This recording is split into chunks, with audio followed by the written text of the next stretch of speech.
अभी क्या आप पढ़ रहे हैं डाइजेस्टिव सिस्टम में, anatomy of digestive system. Digestive system की पूरी anatomy, mouth to anal canal. तो इसी को क्या बोलते हैं, GI tract, gastro intestinal tract. पूरी की पूरी ट्रैक माउथ से एनाल कैनाल तक, क्या एनस तक क्या बोलते हैं, जीआई ट्रैक। और इसकी का दूसरा नाम क्या है, एलिमेंट्री कैनाल। एलिमेंट्री को ई से भी लिखते हैं और ए से भी लिखते हैं, ठीक है। पूरी कैनाल का क्या नाम है, एलिमेंट्री कैनाल। इसी को कहते हैं जीआई ट्रैक, ठीक है। टोटल अबाउट इसकी कितनी लंबाई होती है, लेंथ कितनी होती है, 30 फीट या 10 मीटर, 10 मीटर तक ये जीआई ट्रैक पूरी कंप्लीट लंबी होती है, माउथ से लेके अनस तक। अभी देखिए डायग्राम के द्वारा देखो, अभी अपने क्या स्टडी कर रहे थे, स्ट्रक्चर ऑफ एलिमेंट्री कैनाल, ठीक है। क्या कर रहे थे, structure of alimentary canal and यहाँ पे anatomy of digestive system.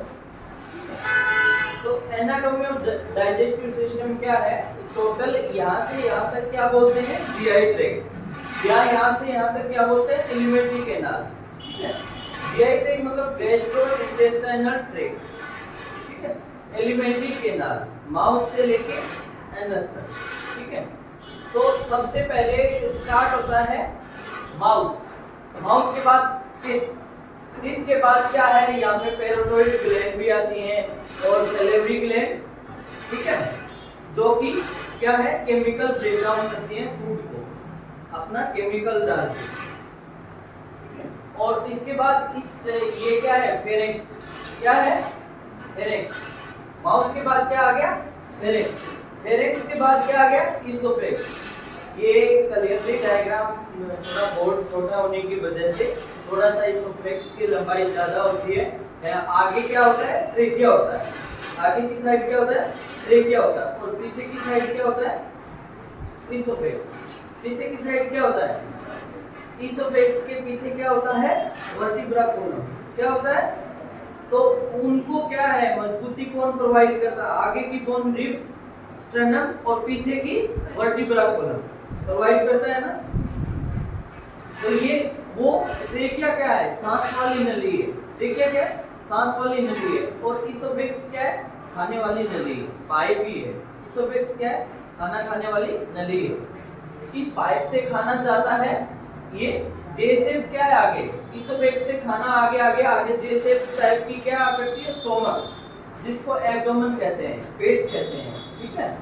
Abdominal कहते हैं स्टोमक, ठीक है। स्टोमक के भी दो पार्ट होते हैं, ये बाहर वाला, ये अंदर वाला पार्ट। और स्टोमक के साइड में ही लगा रहता है, राइट साइड में लीवर, क्या रहता है, लीवर। लीवर एक ही होता है, वो कि मोस्टली राइट साइड में ही होता है। थोड़ा सा हिस्सा क्या है, आगे का थोड़ा सा लोब क्या है, वो लेफ्ट तक जाता है। और लीवर के नीचे बल्ब की तरह, बल्ब होता है ना लाइट का, बल्ब की लट्टू की तरह एक संरचना लगी हुई होती है, उसका नाम है गोल ब्लैडर। उसका क्या नाम है, गोल ब्लैडर। गोल ब्लैडर क्या करता है, लीवर से क्या सीक्रेट होता है, बाइल, क्या सीक्रेशन होता है, बाइल को, बाइल एक जूस है, बाइल क्या है, एक पानी की तरह ही जूस है, जूस का नाम बाइल जूस है। बाइल जूस क्या है, सीक्रेट कहाँ पे स्टोरेज होता है, गोल ब्लैडर पे। कहाँ पे स्टोरेज होता है, गोल ब्लैडर क्या है, जब अपने फेट खाते हैं, फेट मतलब जब घी खाते हैं, ऑयली चीज खाते हैं, उसको डाइजेस्ट करने के लिए क्या काम आता है, क्या किससे डाइजेस्ट हो रहा है, बाइल जूस से। उसका मेटाबॉलिज्म कौन करता है, बाइल जूस। और बाइल जूस कहाँ पे स्टोरेज होता है, गोल ब्लैडर में। कभी कभी गोल ब्लैडर में क्या है, पथरी हो जाती है, तो गोल ब्लैडर निकाल देते हैं, ठीक है, उसको बोलते हैं कोलेसिस्टोटोमी। क्या कहते हैं, कोलेसिस्टोटोमी कर देते हैं, मतलब काट के निकाल दिया। तो उसको क्या बोलता है, डॉक्टर क्या बोलेगा कि तुम कभी जो घी वाली चीजें, फेट नहीं खाना है। अगर घी वाली चीजें खाओगे तो तुम्हें डायरिया हो जाएगा, क्योंकि फेट जो डाइजेस्ट करता था गोल ब्लैडर, वो तो निकाल दिया गया है। इसमें कभी कभी इन्फेक्शन, पथरी हो जाता है, उसके कारण भी पेट दर्द कर रहा है। अगर अपने को पता चला कि यहाँ से पेट दर्द कर रहा है, इस तरीके से यहाँ से, तो अपना कहाँ पे जाएगा, इसके तो गोल ब्लैडर में क्या हो सकता है, स्टोन हो सकता है। गोल ब्लैडर में इन्फेक्शन, अगर पेट यहाँ से पकड़ के आता है तो राइट साइड का पेट पकड़ के अगर कोई आता है कि मेरे यहाँ दर्द है, और यहाँ से अपने देखेंगे कि पेट भी बहुत ज्यादा हार्ड हो गया है, ठीक है, इन्फेक्शन होने के कारण, ठीक है। ये क्या था, गोल ब्लैडर। और लीवर के नीचे गोल ब्लैडर लगा हुआ होता है, और ये बाइल डक्ट के द्वारा पेट से जुड़ा हुआ होता है, ठीक है। ये जो डक्ट है ये बाइल डक्ट है। फिर ये स्टोमक हो गया जे शेप का। इसके बाद स्टोमक के जस्ट बाद क्या स्टार्ट होती है, इंटेस्टाइन। क्या शुरू होती है, इंटेस्टाइन। इंटेस्टाइन का जो डुडेनम पार्ट है, इंटेस्टाइन का जो डुडेनम पार्ट है, डुडेनम पार्ट में क्या खुलता है, पेनक्रियाज। क्या खुलता है, ये क्या है, पेनक्रियाज। पेनक्रियाज क्या करता है, पेनक्रियाज का काम है, इसमें 3 प्रकार की सेल होती है, अल्फा बीटा गामा।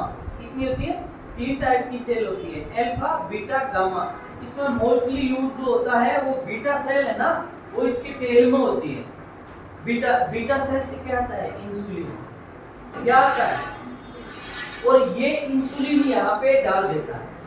ये 2 प्रकार, पेनक्रियाज क्या है, दोनों प्रकार की ग्लैंड है, एक्सोक्राइन और एंडोक्राइन। पेनक्रियाज क्या है, 2 टाइप की ग्लैंड है, एक्सोक्राइन और एंडोक्राइन।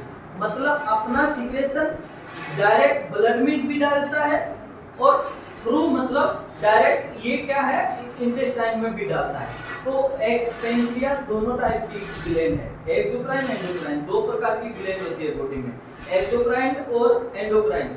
एक तो मतलब कि जो अपना सीक्रेशन क्या है, डायरेक्ट ब्लड में डालती है, एक डायरेक्ट बॉडी में डाल देती है, एक थ्रू नलियों के जाता है, पाइप से होके जाता है, ठीक है। जो है वो एक्सोक्राइन। एंडोक्राइन जो डायरेक्ट मतलब जहाँ डालती हैं। तो दोनों टाइप के एक्सोक्राइन एंडोक्राइन ग्लैंड का उदाहरण कौन है, पेनक्रियाज है, ठीक है। Mix type of gland. और पेनक्रियाज की अगर टेल टाइप खराब हो जाता है ज्यादातर मोस्टली, तो क्या है, वहां से बीटा सेल मर जाएगी। बीटा सेल मर जाएगी तो कभी इंसुलिन आता है क्या, नहीं आएगा। तो फिर आदमी के क्या होगा, शुगर। क्या हो जाएगा, डायबिटीज। उस डायबिटीज वाले को क्या बोलते हैं, टाइप 1 डायबिटीज। उस डायबिटीज केस को क्या बोलते हैं, फर्स्ट टाइप डायबिटीज। लेकिन पेनक्रियाज तो छोटा है, इसमें लिमिट जो है बीटा सेल है, लेकिन आदमी क्या हुआ, 1 कुंटल 20 किलो का हो गया, 1 कुंटल 20 केजी का, बहुत बड़ा हो गया। तो यहाँ से तो जो बीटा सेल आ रही थी वो कम आ रही थी, ठीक है। तो जो बीटा सेल कम आ रही थी तो इंसुलिन कम आता है। तो क्या है, आदमी का ग्लूकोज थोड़ा तो मेंटेन रहता है और थोड़ा बढ़ा हुआ रहता है बॉडी में। तो उसको क्या बोलते हैं, उसको डायबिटीज 2 टाइप बोलते हैं। उसको क्या बोलते हैं, अगर वो वजन घटा लेगा, डाइट मॉडिफिकेशन कर लेगा, तो फिर भी स्थिर ठीक हो सकता है। पेनक्रियाज अपना सीक्रेशन यहाँ इंटेस्टाइन में डालता है। इंटेस्टाइन के कौन से पार्ट में, ड्यूडेनम पार्ट। ड्यूडेनम के बाद क्या है, इंटेस्टाइन, ये स्मॉल इंटेस्टाइन है। कौन सी इंटेस्टाइन है, स्मॉल। मोस्टली सबसे बड़ी इंटेस्टाइन यही होती है, मतलब जीआई ट्रैक्ट में सबसे बड़ी है ना, अंदर पड़ी, यही होती है इंटेस्टाइन। कौन सी, स्मॉल इंटेस्टाइन। स्मॉल इंटेस्टाइन ऐसे रहती है, मोस्टली ऑब्जर्वेशन इसी में होता है, स्मॉल इंटेस्टाइन में।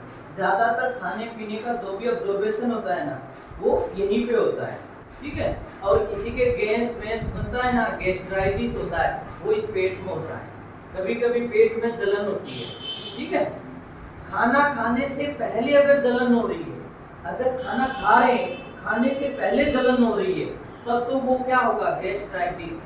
उसका क्या है, पेप्टिक अल्सर बनेगा। अल्सर कहाँ होगा, स्टोमक में होगा। और खाना खाने के मतलब आधे घंटे 20 मिनट पहले अगर जलन हो रही है, तो मोस्टली क्या है, स्टोमक में अल्सर है, मतलब घाव हो गया है, ठीक है।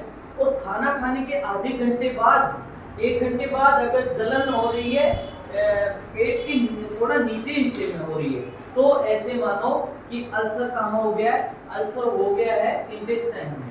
अल्सर कहाँ हो गया है, इंटेस्टाइन में, ठीक है। गैस बनने लग जाता है। वो कहते हैं ना कि बहुत मतलब पेट में जलन होती है, ऐसे आग जैसा लगने लग जाता है कि जलन हो रही है बहुत भयंकर, ठीक है। ये स्मॉल इंटेस्टाइन था। स्मॉल इंटेस्टाइन के 3 पार्ट होते हैं, ड्यूडेनम,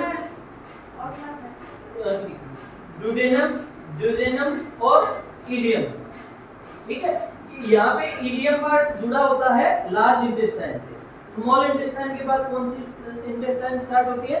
लार्ज इंटेस्टाइन का जहां से स्टार्ट होती है वहीं पे एक होता है अपेंडिक्स नाम की संरचना होती है, ठीक है। 7-8 सेंटीमीटर की नॉर्मल, एक 7 सेंटीमीटर की एक नॉर्मल फिंगर लाइक ऐसे एक स्ट्रक्चर निकली हुई है राइट साइड में। अगर कभी कभी क्या होता है, छोटे बीज खाते हैं ना, जैसे मिर्च का बीज, टमाटर का बीज, बीज वाला कुछ खाते हैं, कोई भी जैसे नींबू का बीज, कुछ भी गया, बीज क्यों नहीं खाते? इसीलिए नहीं खाते। अपने जब क्या है जंगल में रहते थे ना मानव, तब क्या है घास खाते थे। पहले रोटी वोटी नहीं जानते थे, जंगलों में जो शुरुआती जीवन था तो क्या खाते थे? घास खाते थे, हरा चारा खाते थे, ठीक है। तो हरे चारे को पचाने के लिए सेलुलोज को पचाने के लिए हरे चारे में क्या होता है? सेलुलोज। तो ये क्या है, वो उस टाइम क्या है, ये अपेंडिक्स है ना, सेलुलोज को पचाता था, ठीक है, उसको डाइजेस्ट करता था।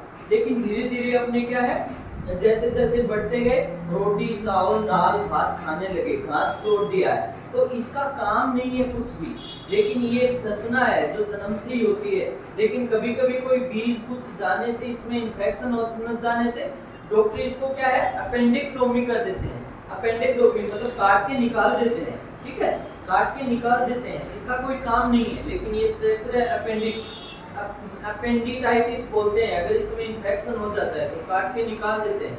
लेकिन अपेंडिक्स का अगर कोई दर्द लेके आता है तो पेट को यहाँ से पकड़ के आएगा और इतना भयंकर दर्द होता है अपेंडिक्स का कि सी टाइप पोजीशन बन जाएगा। सी टाइप समझे क्या? नहीं सिर्फ ऐसे बेला होके लात अंदर कर लेगा, मुंह अंदर, सी टाइप बन जाएगा। छोटा बच्चा जैसे सोता है ना, वैसे सी टाइप पोजीशन से अगर आदमी लेट रहा है और राइट साइड में लेट रहा है तो पेट यहाँ से पकड़ के लेट रहा है और यहाँ से लेके पकड़ रहा है, तो अपने कहाँ पे सक जाएगा कि इसको अपेंडिक्स में प्रॉब्लम हो सकता है। अल्ट्रासाउंड कराने से कंफर्म हो जाता है। पेट की ज्यादातर जांच से ultrasound is the better diagnosis, ठीक है। और ये लार्ज इंटेस्टाइन का जो शुरुआती पार्ट है उसको क्या बोलते हैं? सीकिम। क्या बोलते हैं?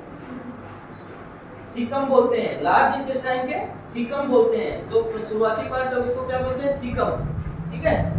और ये अगर लार्ज इंटेस्टाइन का ऊपर पार्ट जा रहा है, ऊपर का मतलब असेंडिंग, ऊपर का मतलब क्या है, तो इसको क्या बोलते हैं? असेंडिंग बोलते हैं। इसको क्या बोलते हैं? असेंडिंग। और ये लार्ज इंटेस्टाइन नाम दे दिया।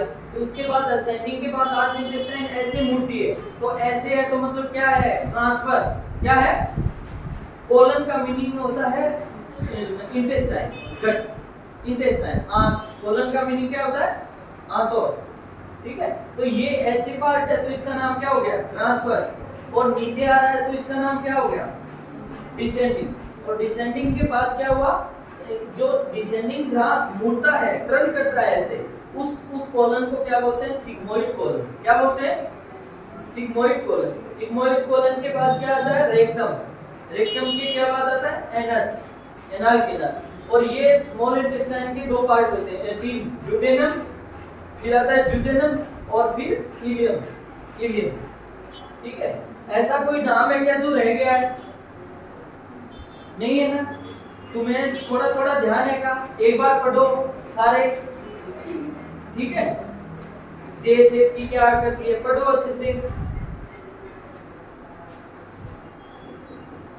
बाकी की अगला जो होगा एलिमेंट्री कैनाल के बारे में पढ़ेंगे, इसके प्राइमरी ऑर्गन और एसेसरी ऑर्गन के बारे में पढ़ेंगे कि प्राइमरी ऑर्गन कौन से हैं, वो नेक्स्ट पार्ट में पढ़ेंगे, नेक्स्ट क्लास में पढ़ेंगे। अभी क्या है? Anatomy of digestive system. ये क्या था? Anatomy of digestive system. Total mouth से लेके एनस तक कितनी लंबाई होती है? कितनी? कितना? 10 मीटर। और 30 अबाउट लगभग कितनी लंबी होती है? 30 फीट। कितना होती है? समझ में आया क्या? यस और नो? है? आया?